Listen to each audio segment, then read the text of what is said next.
The restaurant was the kind of place where silence spoke louder than words. Everything about it dripped with sophistication. The soft flicker of candles reflecting off crystal glasses, the gentle hum of classical music floating through the air, and the way conversations were carried out in low, deliberate tones. It was the type of establishment where every waiter knew exactly when to appear and when to disappear, where luxury wasn't just seen but felt. Alexander Voss sat alone at a corner table, a man who rarely needed company. To most people, he was a mystery, an elusive billionaire who built his fortune from nothing and managed to stay out of scandal despite his immense power. His presence commanded respect. But tonight, even someone as composed as Alexander was in need of quiet. The world outside had been loud business meetings, reporters, contracts, and endless decisions that left no room for peace. Dinner for him was supposed to be a moment of silence in a world that demanded his voice every waking minute. He ordered his usual, grilled salmon, a glass of red wine, and a moment alone with his thoughts. The waitress who approached him seemed ordinary at first glance, though something about her eyes carried a strange nervousness. She smiled, but it was the kind of smile that hid something, like a curtain drawn over a window to keep out the storm. Alexander didn't think much of it until she came back with his drink. Her hands trembled slightly as she set down the glass. The rim of the wine glass clinked softly against the table, a small accidental sound that made him look up. That was when he noticed her fingers discreetly sliding a folded napkin toward him, just beneath the edge of his plate. Her voice didn't waver when she asked if he needed anything else, but her eyes, those wide, frightened eyes, told a different story. Alexander had seen desperation before. He'd seen it in boardrooms, in markets, in the faces of men who'd lost everything. But this was different. This was the look of someone in immediate danger. Still, he didn't react.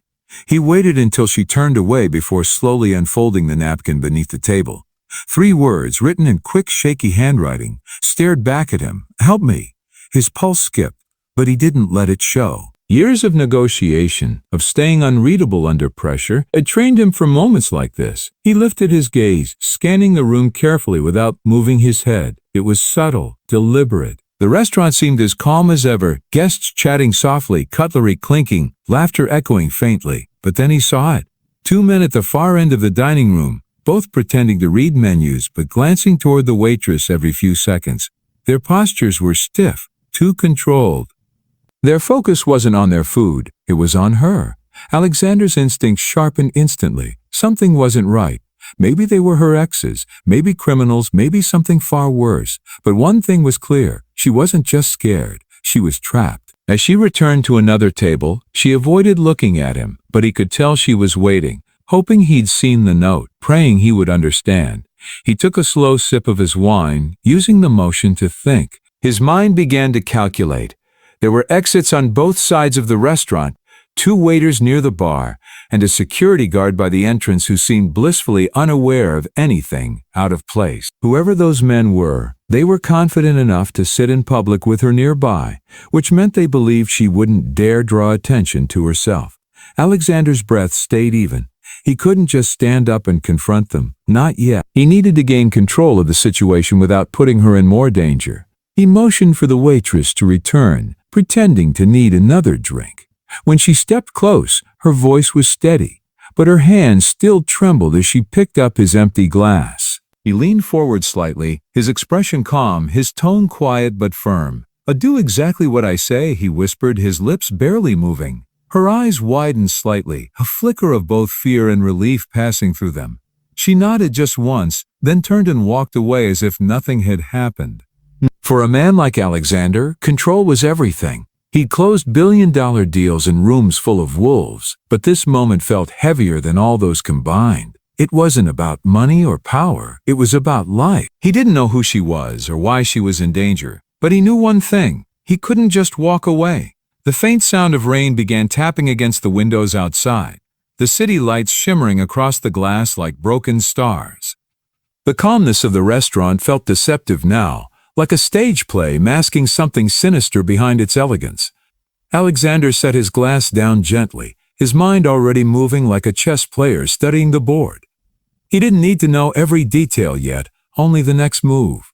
And that move was about to change everything. What happened next unfolded with the tension of a film that no one in the restaurant realized they were part of. Every breath, every glance carried a purpose now. Alexander's mind worked like a clock, methodical, precise, always 3 steps ahead. The waitress, whose name he didn't even know yet, moved carefully between tables, pretending to serve guests while avoiding the watchful eyes of the 2 men. Her composure was remarkable for someone living in fear, but Alexander could see the cracks, the slight stiffness in her walk, the faint quiver when she poured a drink, the way she kept glancing toward the front door as if calculating how far she could run. He admired her bravery, even in silence. She was doing everything right, not panicking, not drawing attention. But her hope rested entirely on a stranger's whispered promise. Do exactly what I say. Alexander's phone buzzed on the table, and for a moment the sound startled him out of thought. A message from his assistant blinked across the screen, something about an upcoming meeting. He ignored it. None of that mattered now. His focus narrowed entirely to the scene before him, the predators and the prey. The 2 men at the far table were pretending to be casual, one occasionally checking his watch, the other stirring his coffee, though he never drank it. Their body language screamed unease. Alexander had dealt with men like that before, the kind who thrived on control but panicked when it began slipping away. He could almost sense the tension coiling tighter with every passing minute. He reached for his phone again, but this time not to read messages. He opened the security app he always carried, a precaution he had installed in all his favorite spots. The restaurant's security system was linked to the building network, one he'd invested in years ago. Within seconds, he accessed the live feed from the interior cameras. He zoomed in discreetly, confirming his suspicion. Those men were armed. The bulge under their jackets, the way one adjusted his posture to conceal it, unmistakable. His chest tightened. This wasn't a simple harassment case or blackmail attempt. This was something far more dangerous. He needed to alert someone without causing a scene. Slowly, he composed a text to his private security detail waiting outside in a black SUV. Inside now. Table 6. 2 armed men. Protect waitress. His men knew better than to question him. Within 2 minutes, he saw one of his bodyguards slip inside the restaurant, dressed as a customer, scanning the room before taking a seat near the entrance. The second followed moments later, posing as a delivery man bringing in a box. Alexander's network was efficient, silent, and loyal. But even so, one wrong move could trigger panic, and panic could get the girl killed. The waitress came back to his table, her tray shaking just enough for him to notice. She placed another glass down, her lips parting as if she wanted to say something, but she caught herself. Alexander's calm voice met her whisper. When I stand, walk toward the kitchen. Don't look back. Her fingers froze for a second, then she nodded. He smiled faintly to keep up appearances, and she walked away. One of the men noticed, muttering something to the other. They stood almost in unison, confirming his worst fear. They were about to move. Alexander rose from his chair, his bodyguards watching closely. He pretended to adjust his jacket, then subtly gestured toward the kitchen. The waitress obeyed. She slipped through the swinging doors while Alexander followed at a measured pace, the 2 men shadowing behind them. Inside the kitchen, chaos met calm. Chefs shouting, dishes clattering, orders being shouted over sizzling pans. The noise worked in their favor. As soon as the waitress disappeared behind a row of storage shelves, Alexander stepped aside, blocking the narrow hallway that led into the kitchen. His security team entered seconds later from the back door. Everything happened in flashes. One of the armed men reached for his jacket, but before he could pull the weapon, Alexander's guard disarmed him with a quick, precise motion. The other lunged forward, only to be pinned to the ground by the second guard. Pots clanged, a plate shattered, and within moments the chaos settled. The kitchen staff froze, their eyes wide with disbelief. Alexander's voice broke the silence, firm and commanding.